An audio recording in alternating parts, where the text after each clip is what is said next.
कहानी एक छोटे से कस्बे की है जिसका नाम था वृंदावन।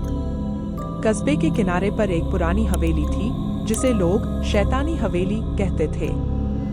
लोग कहते थे कि हवेली में जाने वाला हर व्यक्ति एक अजीब सा अकेलापन महसूस करता है और हवेली से लौटने के बाद कभी सामान्य नहीं रह पाता।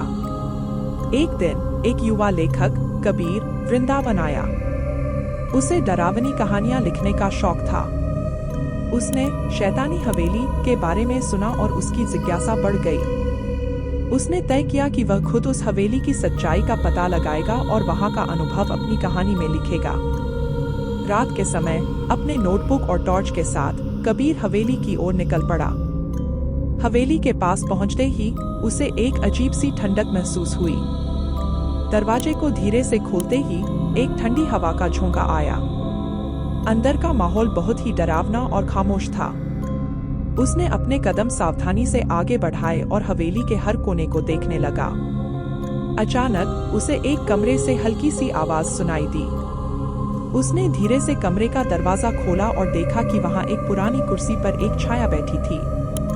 कबीर ने पास जाकर देखा तो छाया गायब हो गई। उसका दिल तेजी से धड़कने लगा। उसने अपने नोटबुक में सब कुछ लिखना शुरू किया। तभी उसे महसूस हुआ कि कमरे का तापमान अचानक गिर गया है और उसे अपने चारों ओर सर्दी का एहसास हुआ। उसने चारों ओर देखा तो देखा कि दीवारों पर अजीब अजीब साए नाच रहे थे। उसे ऐसा लगा जैसे कोई उसे देख रहा है, कोई अदृश्य शक्ति। उसकी सांसें तेज हो गई और वह घबराने लगा। कबीर ने तुरंत हवेली से बाहर निकलने का फैसला किया। जैसे ही वह दरवाजे की ओर बढ़ा, दरवाजा अपने आप बंद हो गया। उसने दरवाजा खोलने की कोशिश की, लेकिन वह जाम हो चुका था। उसे अचानक जोर जोर से हंसने की आवाजें सुनाई दी, जैसे कोई उसका मजाक उड़ा रहा हो। उसकी हिम्मत टूटने लगी।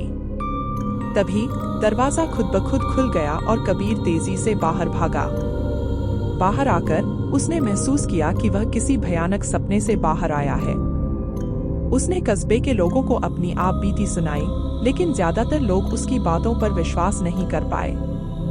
उन्होंने इसे कबीर की कल्पना मानकर टाल दिया।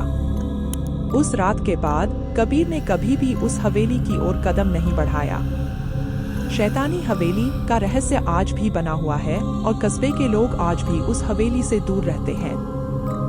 रात के समय वहां से गुजरने की हिम्मत कोई नहीं करता। Enjoyed this video? Don't forget to comment, share, and subscribe for more content like this.